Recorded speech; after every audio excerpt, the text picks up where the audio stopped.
All right, let's look at a couple of the most important tools that you'll be using in Adobe Animate.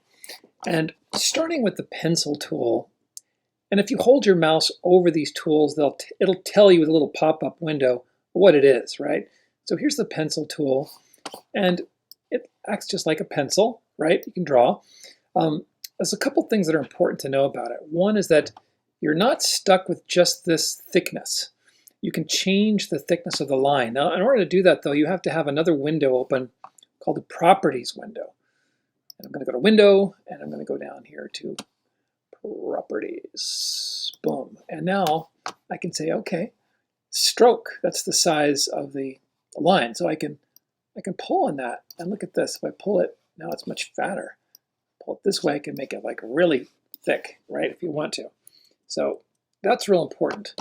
Now, one of the things about the pencil tool that trips up students sometimes is that there's two things. One is that the color, right? Here's the stroke color. They call it the stroke. I can click on this, and if I want a different color, I just click on it, and then it changes, right? Hairline stroke. Okay.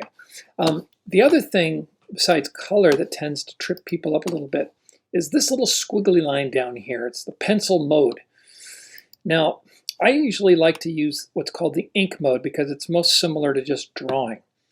But there's two other modes. There's smooth and ink. Now, smooth tends to tends to round it out. Like if you're trying to draw something by hand and you draw a circle, you let go, it just does a little bit of a smoothing effect. Like you see how it just alters it, just a little bit alteration to make it a little bit smoother. That can be very useful.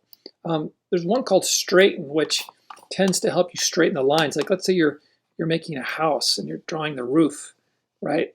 Now I let go and look, it actually helps me.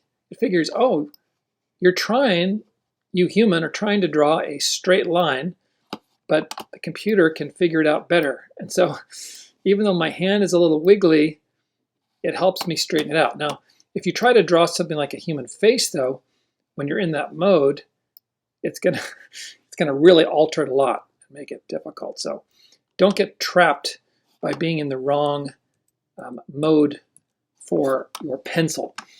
The brush tool here is actually very similar to the pencil. It's just that it's a little bit of a different feel, but it's the same basic principle. Let's look at filling in colors. Like for example, let's say I'm drawing a circle here, and I want to fill it up with a color. Well, they have a paint bucket tool, and you can pick the color. Now notice there's two colors here. There's this thing, the stroke color, that's for the pencil, and then there's this thing called the fill color, that's for filling. So you click it, and it fills it up. Now, what throws people though sometimes is that there are these different gap size things they go. Like normally there's something here. It's usually set to don't close gaps. So here's the problem. Let's say you have a pencil and you're drawing something and you don't quite close it, right? And there's a little gap there. If it's set to don't close gaps, and then you go to your paint bucket tool, you can click and hey, wait, nothing's happening. Wait, why is nothing happening? Well, it's because you have it set here to the gap size being don't close gaps. So I often set it to close gaps.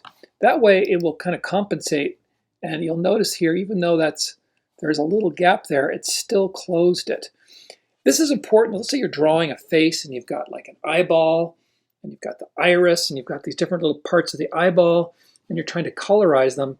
Sometimes you'll have a little teeny piece there that didn't get colored. The magnifying tool is also very useful. I can zero in a bit here and look and say, hey, what imperfections do I have? Like you can sometimes use the paint bucket tool to touch up, like you have a little piece that didn't quite get made there. It's very useful with the magnifying glass, which can be zooming in or zooming out, right? Either way.